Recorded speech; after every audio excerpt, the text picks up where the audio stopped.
welcome to Talking Out Online. As you know, this show is about diversity, equity, inclusion, and belonging. And this episode's theme is on art and DEIB, where we'll be exploring the power and influence of art in today's society. The episode's guest is Maurice Peterson, known in the art world as Pops Peterson, a businessman, an artist, and a civil rights spokesperson. I'll now turn to my co-producer, Aiden, to introduce Pops Peterson to us. Like you said, Pops is a businessman who has always been into creating art and has become the face of an industry who's focused his work on main themes of effects in today's society. Peterson owns his own salon called 7 Salon Spa, but his main passion resides in creating art that tries to depict the pains and hopefulness of the world. He began his journey in art as a teenager, and he has had a huge success in reimagining Norman Rockwell's famous painting in the context of today's society. Yep, and it's in Norman Rockwell's museum in the Berkshires that I first got introduced to Pops Peterson's work, and I was completely blown away. And frankly, I wasn't such a big fan of Norman Rockwell's work, and I was not only impressed with Norman Rockwell and what he did at the end of his life as an artist, but the reenactment was extremely powerful for me, which led me to reach out to him and have a conversation and sort of get to know him and his work a little bit more. So his reenactment of Norman Rockwell's famous pieces have pushed him to become a civil rights spokesperson and artist in residence of the Massachusetts Commission Against Discrimination, and even winning awards in the civil rights conferences. Alongside all of these opportunities that have been presented to him, Peterson is a very, very loved speaker about all things art and inclusion, as you will see in our episode to follow. So his goal in art is to depict a world where everyone feels like they belong, which makes him an obvious choice for our show. In many pieces, he uses emotions and transforms them into heartfelt messages that can be felt at first glance.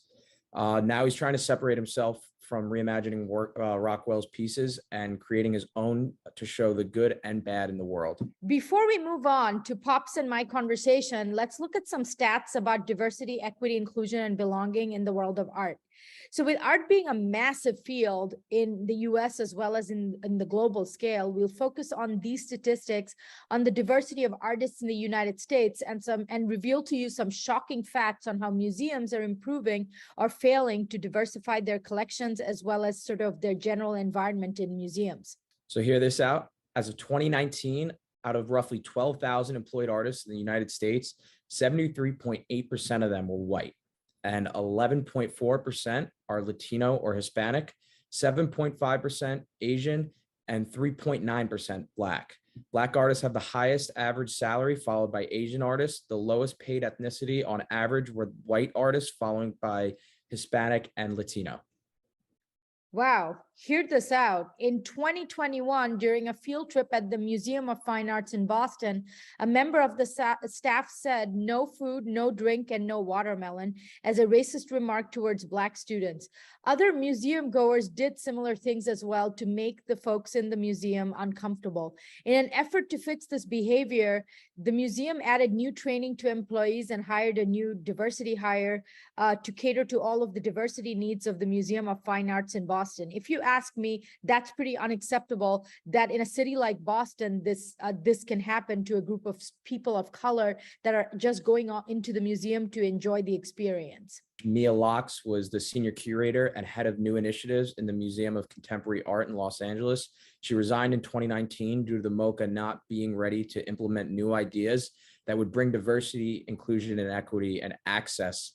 Locke's resignation was followed by Human Resource Director Carlos Viramontes in 2021 due to a hostile work environment. So all of these statistics are pretty much negative statistics and show us the important work that needs to be done in the art world to make it more inclusive and just have create a sense of belonging for the people who are in the environment in the art industry as artists or as curators or as museum staff, etc., but also for the folks who want to consume art, like normal people who are not affiliated with the art industry but want to make ways into going into museums and feel welcome and included when they're doing so by paying their dollars to do so. So many museums are trying to diversify their exhibition since the art world is so white. The Baltimore Museum of Art had an improvement of 42% less solo shows for white artists in the span of 9 years from 2010 to 2019.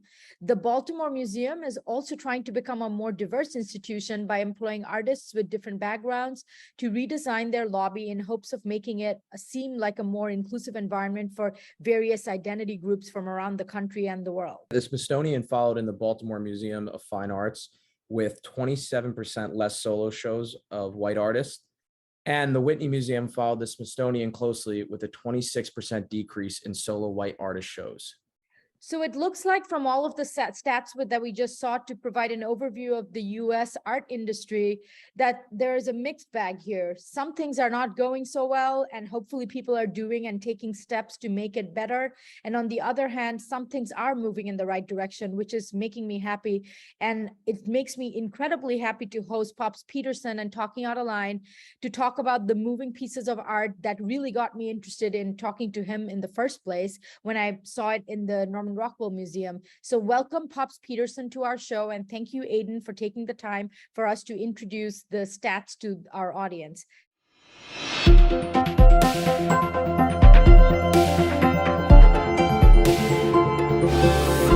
So please tell us a little bit about yourself and the work that you do. Well, I'm an artist. I'm also a businessman. I actually own a salon called Seven Salon Spa, which happens to be right across the street from the house where Norman Rockwell lived his final days and died. And I was just working on some paintings one day. I had a blog and I was making cartoons. And just kind of like by accident or by magic, one of the cartoons really looked like it had the style of a Rockwell painting to me. So I said, oh gosh, this is really interesting. Maybe I could do this on purpose, and maybe I could just actually redo Rockwell's pictures, the iconic pictures, as if they were happening today. Because here I was right in his neighborhood. You know, the house was across the street. The museum was down the road, and his studio where he worked was right around the corner. I said, that'd be a really fun thing to do for the community. So I set out to recreate them with my modern versions, and I just wanted to have some fun, but it turned out to be a life-changing event for me. People saw that a lot of meaning in the fact that I was using an updated demographic. So I would have women as a fireman. I would have a Black person here and there. I would show obviously modern styles and technology. But it was the fact that I was including people who had always been excluded from Rockwell's work that really struck a chord with the community.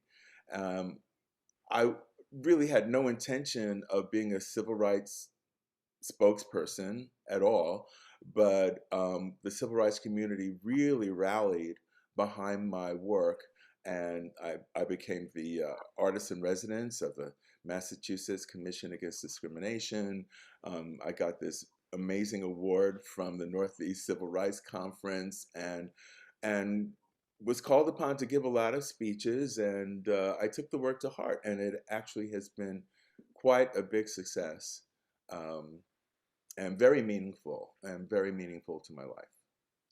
Well, the background that you have chosen for your Zoom meeting today is it's one of the pieces. So if you can tell us a little bit about that particular one. Yeah, this one is called Welcome to the Neighborhood, and it's based on his moving day picture, where in the original there is a Black child and his sister with their dog, and they're moving into a white neighborhood. So on this side, this is where the Black boy and his sister were, and this is where the white kids were, who were kind of, checking them out, wondering if they're going to be friends or whatever.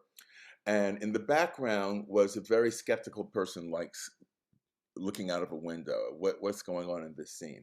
So it's a very famous piece. It's very evocative of the civil rights movement. But it's also very, there's a lot of tension in it. And I wanted to do the opposite. I wanted to show a welcoming scene where there's an interracial couple welcoming a Muslim family into their neighborhood. So, and one of the interesting thing is that this guy here, Ray Gunn, is the same guy who posed as the black boy in the Oh, wow. original with Rockwell. So yeah, this is Welcome to the Neighborhood, and it's one of my favorite pieces, really. Wow, I didn't know that at all because I've seen this piece in Norman Rockwell Museum in the Berkshires, but I didn't know about the context of the same person whose image was used now grown up. And Right. I have several of them where I managed to do new versions of the with the original model.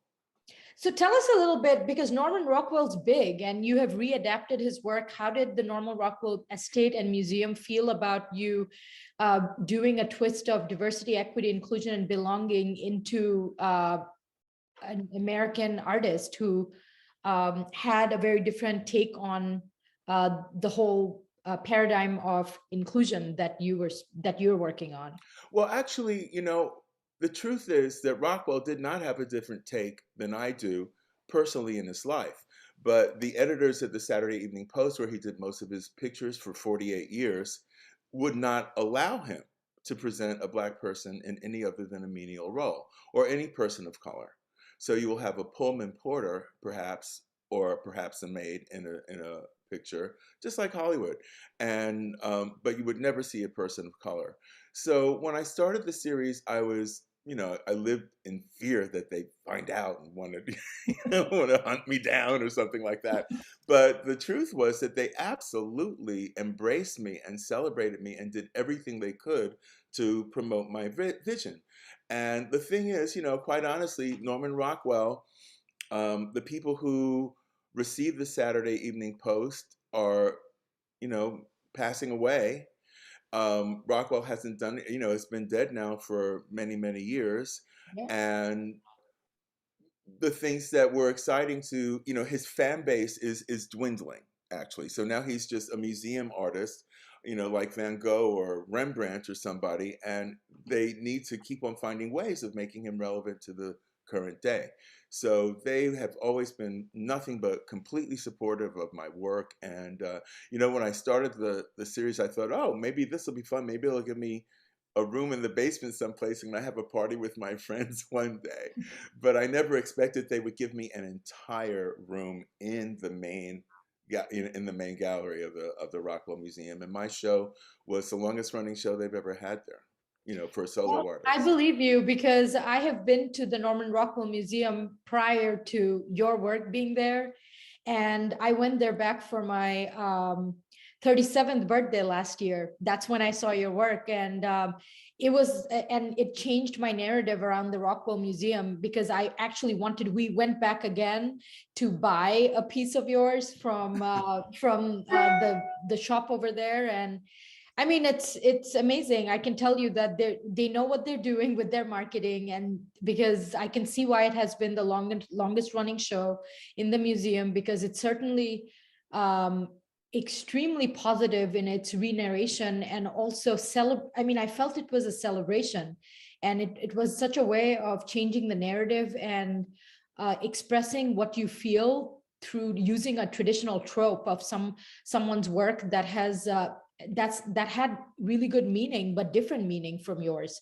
So at least from the way I see it. And as you know, art is about what we experience, right? Like we look Right. at it, and I see in your versions such a huge celebration of the United States that we dream of, which has been coming into the forefront when it comes to the Black Lives Matter movement that reignited all over again in 2020 with George Floyd's death. So tell us a little bit about BLM as it happened and unfolded in 2020, if that has anything to do with your work, especially this one and or others. Well, tangentially it does. I had actually started the series many years prior to that. And my most famous image actually is related to that in a very bizarre way. My picture is called Freedom from What, which is based on Rockwell's Freedom from Fear. And that's the picture where the family, a white family, is tucking their kids to bed.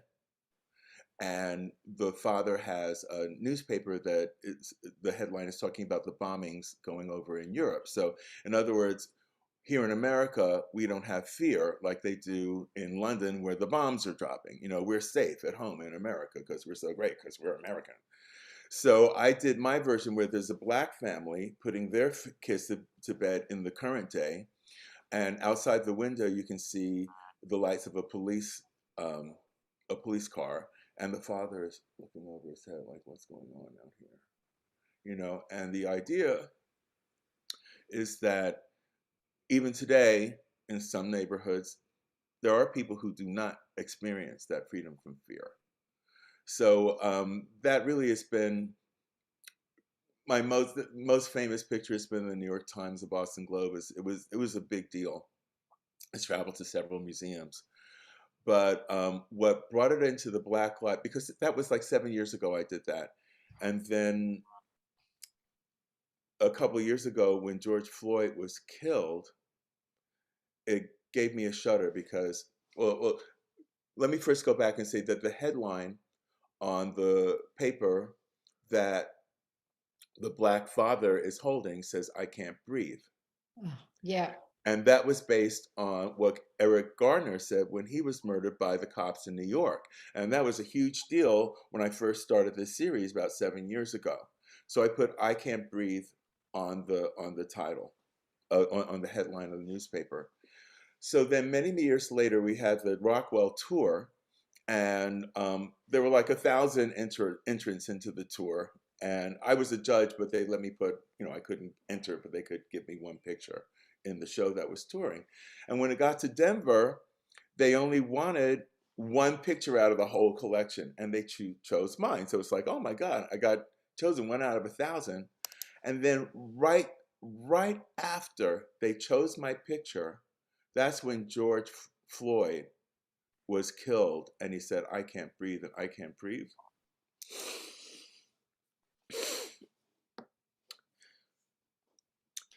I really like talking about my work and stuff, but it's based in a lot of pain and a lot of suffering. And as an artist, I realize what makes me a good artist is that I do feel all that, and I can't even talk about it without feeling about it. So yeah, my picture was chosen one out of 1,000 entrants to be the only picture that they showed in the Denver Art Museum.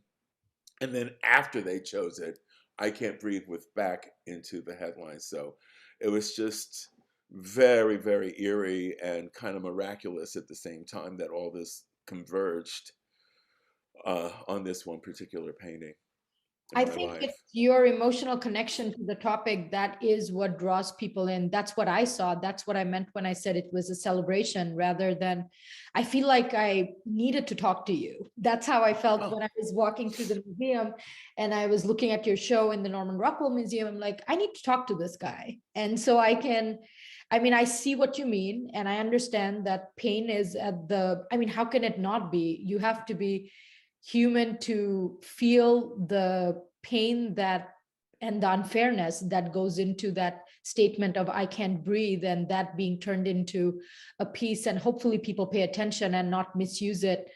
I was just speaking to my students recently about how that phrase now, "I can't breathe," is being used by anti-vaxxers who don't want their children to be putting on masks.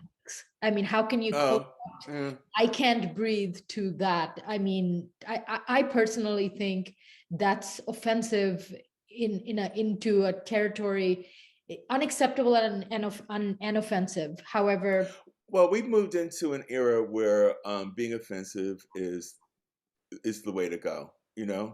It's people used to try to mind their manners, but now they try to be as disruptive and as rude as possible. And unfortunately, it's even in the Congress. And it's from when I was a kid to what happens now. It's like I'm basically in shock that this is what's going on in the world. But hey, here we are. right. So moving on to things that are more interesting to me and my audience, what does diversity, equity, inclusion, and belonging mean to you? Well, something, I've always been somebody who had to figure out how to belong. I was a black kid, and I was in a borderline Jewish neighborhood. So I went to the Jewish school, and all my friends were always Jewish. So I had to figure out how to get along with them. And then I went to, then I was gay, and I had to figure out how to, when I got older and I was at Columbia, I had to figure out how to fit in with the straight guys who were basically, my colleagues at school. And there's always been something that's kept me away from being, just like everybody else. So when I came up with this series, it really hit me that belonging is the theme of my life.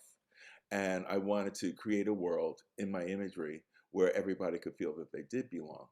When I was a kid looking at the Rockwell pictures that came on the Saturday Evening Post every week, I would love, oh my God, I love the neighborhood. I love the feeling of warmth and prosperity that all the people in his pictures always had. And I just wanted to be there.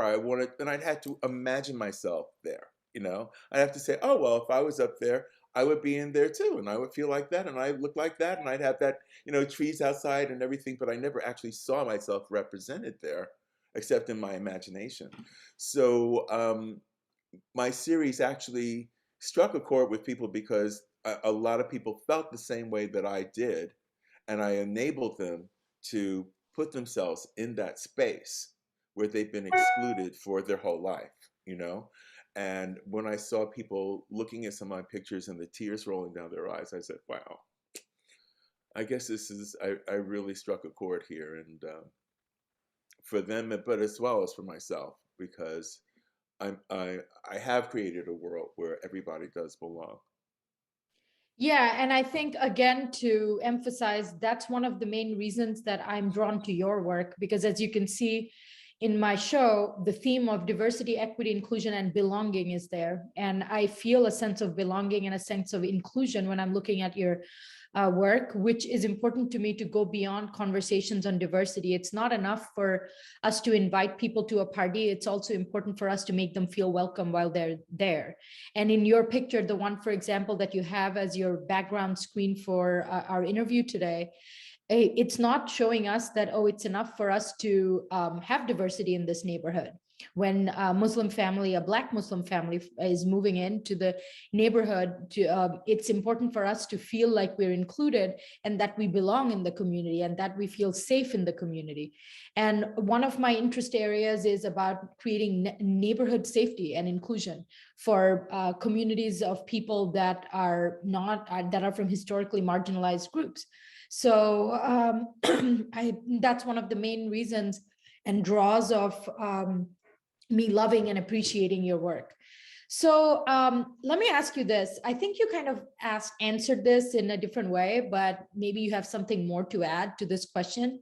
Did you intentionally set out in this path of being a DEIB trailblazer, as I call it, through your No, work, or did it just happen no, along? I wanted to have some fun doing some Rockwells. That's all. I just thought it would be fun. I was shocked when people took me so seriously and invited me to a civil rights conference and gave me an award. I just actually blew my mind. And one thing that really impressed me more than anything else was that, and this is how my life has had very, very mystical things going on. And here's one example. When I was 7 years old, my mother took me and my brother to a picket line. It was at the Woolworths up the street on Junction Boulevard in Queens. And at that point, they were picketing in support of a sit-in that was going on down south, I think in North Carolina. So, and for people who don't know what a sit-in is, um, people would go to a lunch counter where they would not be allowed to be served, and they would just sit there until they got served. It could take days, and maybe they never got served, but the point was that all the picket lines all over the country in support of this actually made Woolworths start serving everybody and not just white people. And it only took, like a few weeks. But the person who organized that event, whose name is Major General Dr. James Arthur McNeil, um, was getting an award at this conference. And I had been to support his sit-in that happened, like 50 years prior. It was really 50 years prior. I had been there supporting the sit-in that he organized. And we were getting the same award. And that just absolutely blew. I mean, here is a guy who basically risked his life, his career. He could have been kicked out of school. He could have been put in jail. He could have been lynched. He had that kind of bravery and made that kind of an impact. And then they gave me the same award. We're sitting at the same table. I said, wow, this is really, really wild. Um, I never thought of myself as a hero whatsoever, but people really have appreciated the contribution that I've made. So I'm just very grateful that I A found. fan, that's for sure. Yeah, and I mean, and I mean it because, like I said, you've made things relevant, and you have sort of shown the way that older art and older artists who may have had limitations, as you said, Norman Rockwell had, for publishing their work in the ways that he may have intended to, but he couldn't do it. You're giving it an expression and a meaning that is your own, that's unique, and that's following in his legacy, as you're saying, but you're doing it in a way that is highly connected to your emotional gratification. It seems you seem very emotionally connected to your work, and I'm always looking for I mean, all the stories that I'm trying to tell through this show, if there's one common theme that is going through all of the guests, is that it seems that we all do well when we are following our emotional gratification. If almost every single person that I'm follow your heart. Following your heart is, even in your professional life, it seems to be the way of making it big and making a contribution. And it's a running theme across every single person I'm interviewing. So, which brings me to perhaps some advice you could give folks who may want to be trying out into the art industry, for example, BIPOC, and or anyone who's from historically marginalized groups that would be interested in expressing what may be considered to be controversial art. What advice would you want to give them? The only advice I can give to an artist, any artist in any field, is just do it because it makes you happy. I wouldn't know where to begin to tell somebody to be a commercial artist and make it, into museums or whatever. I basically lucked into it at a very late age. I started painting when I was 14. I never got into a museum until I was in my 50s, and it's a very, there's just no guidelines. There's no path. You have to create your own path. Every single person, every single artist has to be true to themselves and just hope it resonates, with the public, and hope it resonates in the right time. Look at Van Gogh. He became one of the most famous artists in history. He never sold a painting. Right. So that's the honest truth of it, is that you just got to make your own way. You have to believe in yourself and just do it for your own gratification, and expect that if you love something enough, if you feel strongly enough, you will put those feelings on the canvas and they'll resonate with the public. I mean, I was doing pictures for the longest time that were just, landscapes, portraits of people, making people happy. I did that for the longest time. And it wasn't until just fate happened, that I just happened to do something that looked like a Rockwell, and I just happened to be in Rockwell's community, and the Rockwell Museum just happened to be down the road. I mean, it was a lot of convergence here, and I mentioned before that there's a mystical connection in all of my work that's coming together now. It's important to me to note that I was actually born within a mile of where Norman Rockwell was born. And when he was a teenager, he lived on St. Nicholas Avenue. And when I was a teenager, I went to school on St. Nicholas in Harlem. We were like, first time we were like a mile apart born, and then like a half a mile is where I spent my teenage years and where he spent his teenage years. And I was there studying art, by the way.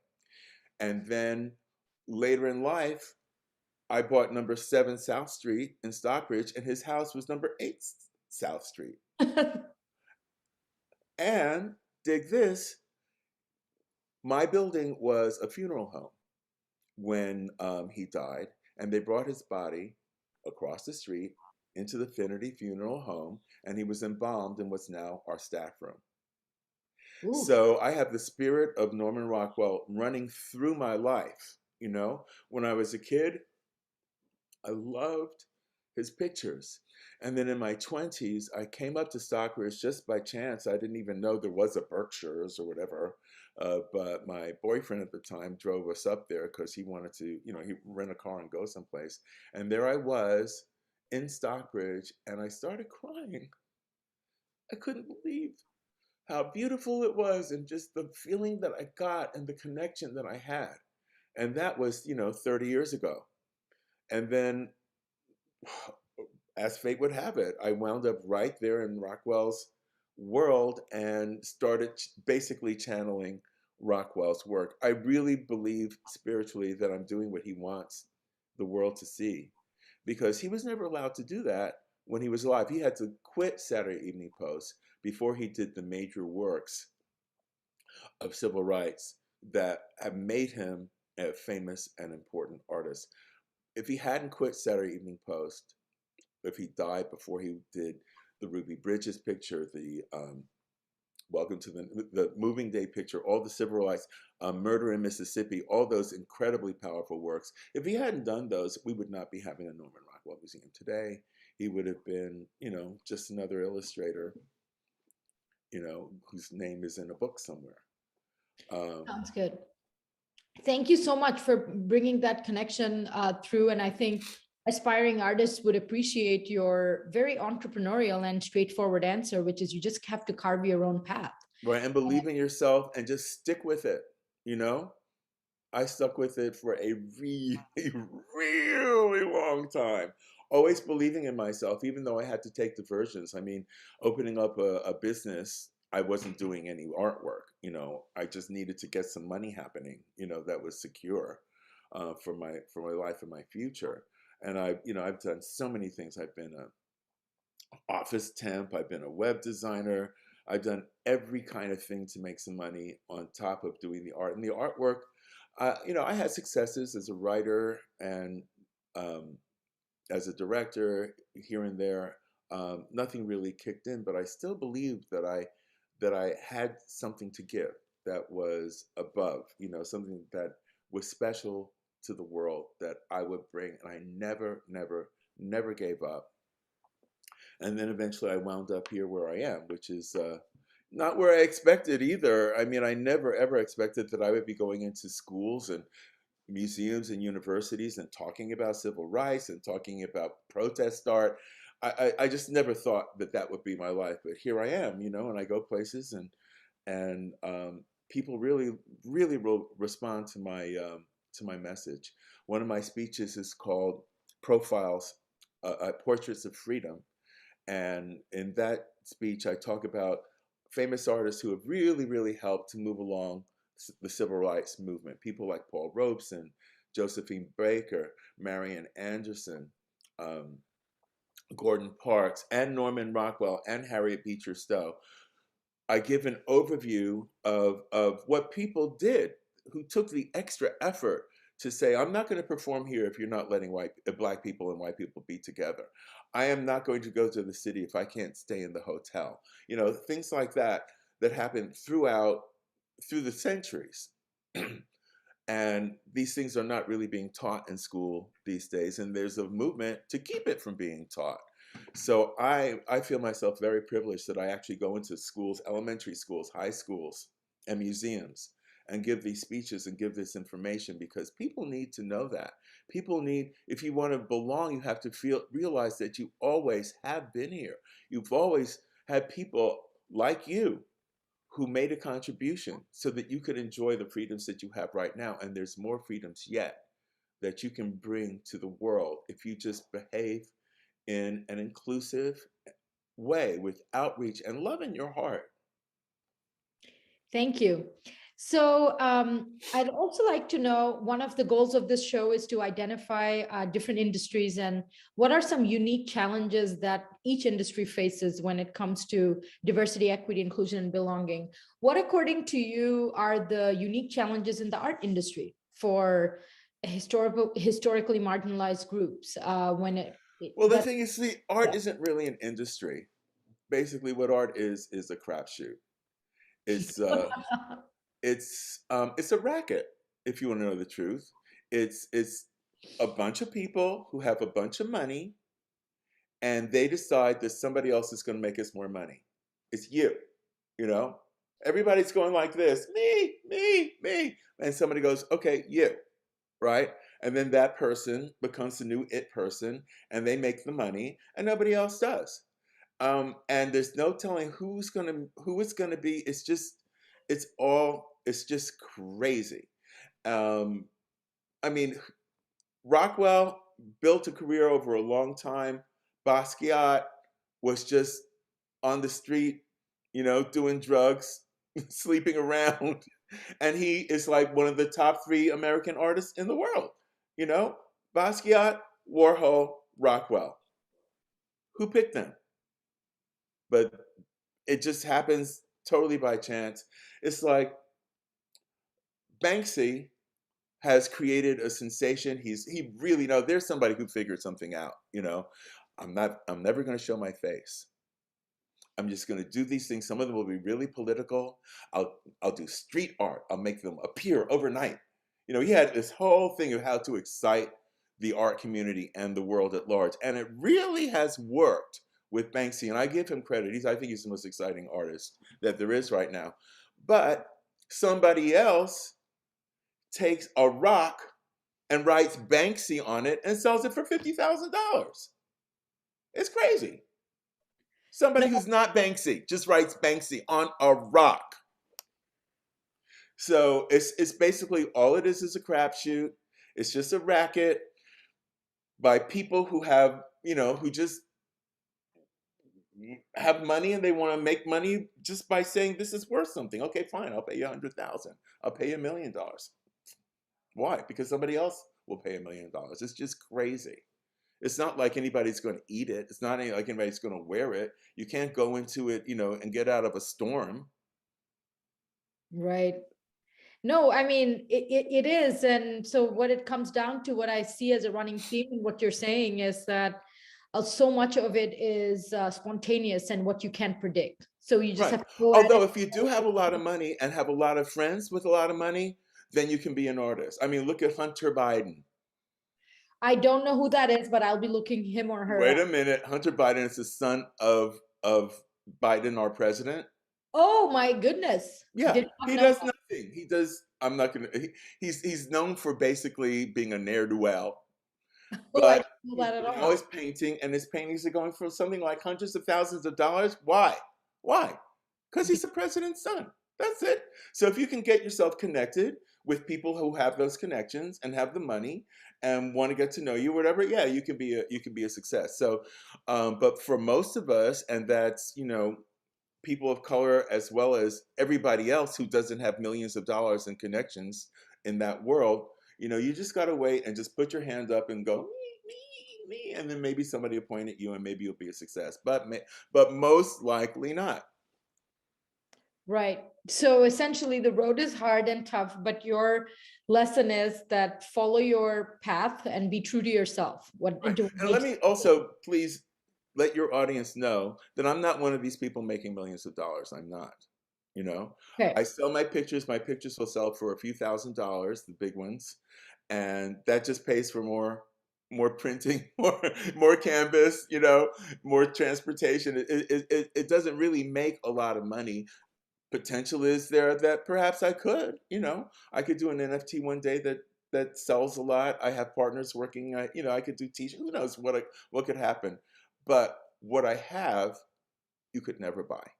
You know, money could never buy the gratification that I have, knowing that my life story and my contribution is actually affecting young people's lives, and not only young people, but old people, and giving them a sense of, yes, I'm important. Yes, I count. Yes, I have always been there.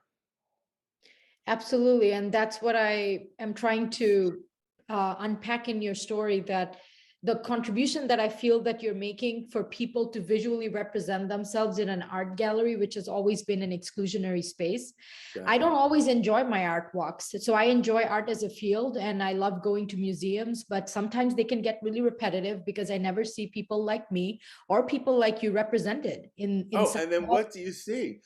I've gone to, I'm not going to name the museum because maybe they'll want me there one day, but there's a big museum up here where you will go and just see the most vapid crap. I'm telling you. I mean, somebody will take a pink flamingo and put it on a turntable, and that's supposed to be a work of art? What the hell? You know, or somebody will have, I mean, like room after room after room of like huge canvases with two colors on it, or a black line and then a white line and then a green line, and that's it. And the next one is a black line and a white line and a red line. And it's just like, and this goes on for rooms and rooms. Are you fucking kidding? Excuse me, I shouldn't have cursed. But are you kidding me? This is what's getting all the space in the museum. It's just like, oh my God, what in And the world? And it's really interesting to me that you're saying this, because I don't belong to the museum community. So sometimes when I go to museums and I'm seeing, as you say, rooms and rooms of such exhibits, not being a visual artist myself, I wonder, am I missing the point here No, as an you're artist? not. There's no Like, point. These are am people who I have missing the nothing on point? their minds. Am I not getting the No, highbrow understanding no, of art that it's trying to communicate? Because some art is exactly what you said, vapid, and I feel that completely. your art is not that, and it's political art is one of my favorite forms of art, so I may be a little biased. So, however, it's extremely expressive in the point that it's trying to make, and it's only clear, for example, from the background that you've chosen today. So Yeah. tell us a little bit more to sort of move towards the end of the show. What is the way forward with your work and the stuff that you're doing that the audience can look forward to follow your work, follow your next steps, etc.? I'm still working on activist art. I have moved away from just recreating Rockwells, and I have my own original compositions. One of my favorites is called China Virus, and it features an Asian girl who's walking down a path by a river, and behind her, two men are approaching, or they're just walking behind her. Who knows what's going to happen? But she's so concerned because of the violence that now is happening against Asians, that she has her keys clutched in her hand like that in case she has to defend herself. So, and then another one I have celebrates gay families. It's called Sunday Morning, or the Meaning of Family, and that actually is a picture of my own preacher with his husband and their adopted son, and they're getting ready to go to church on Sunday morning. So I'm trying not to be always, you know, I try to, if I do a downer, I want to do an upper too, because I just, um, I, it's not healthy for me to dwell on pain and misery and injustice. As a human being, I can't just do that.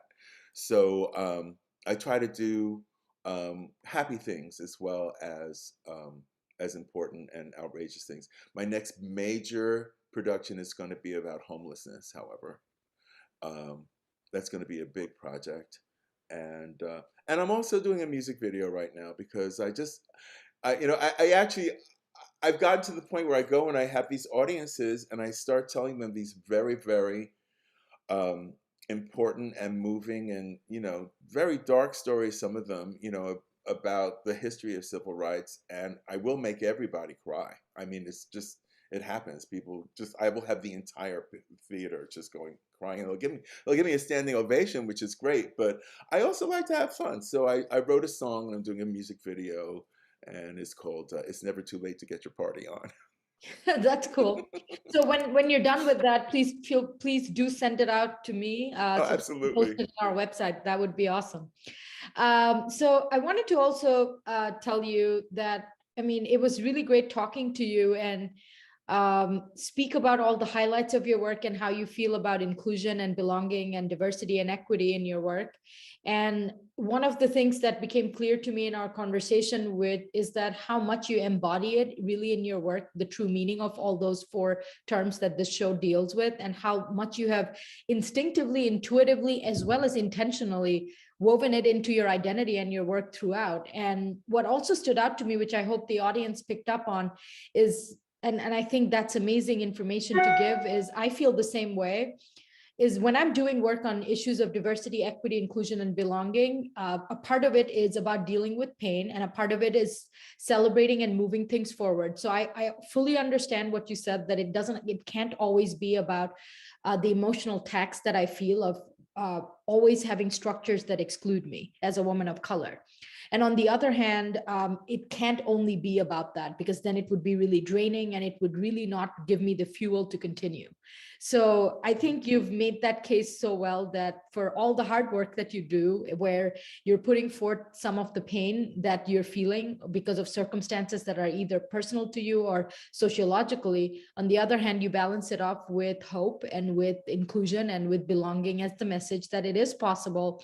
It's possible for us to build home and safety and belonging, and it's possible for us to be happy and express ourselves in a way that other people will even be accepting of and welcome into their lives. So thank you for that. And I think the audience needs to know that there are people who are working on that in the art world, which by definition, as you said, and as you pointed out, is such an exclusionary industry where, as you said, it's not even really an organized industry. It's about the connections you have, and sort of a lot of classist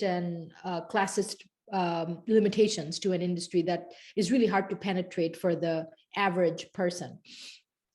Any lasting thoughts, anything you would want to let our audience know before we take off to seeing you again next time?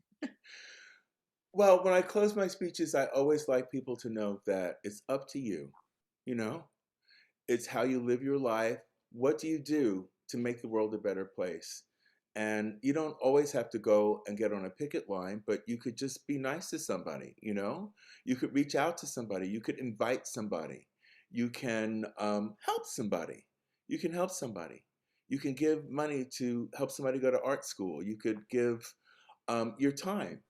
And when you do that, when you make an act of beauty, the world becomes a more beautiful place. And it's only by everybody getting together and really believing in hope and beauty and progress, and not losing sight of it, and realizing there's a cost to it, and that you're willing to pay the cost. And the cost is just, basically just doing the right thing every day. Somebody says the N word, don't make like that's a good thing. That's okay. Somebody is dismissive to somebody who is a trans person, don't say that's okay. Don't let people get away with it. The small things every day in everybody's lives can make the biggest difference. Couldn't agree with you more. I seem to have the same conversation with people around me. So I'm glad we agree. That's exactly what I talk to people about. Don't let moments pass that you think are too difficult for you to handle on an interpersonal level. And the smaller work is what brings about a shift in culture. And the more you let go of what is status quo, what you consider to be status quo, the more things will never change. So I'm glad that you connect the big to the small things that we can do.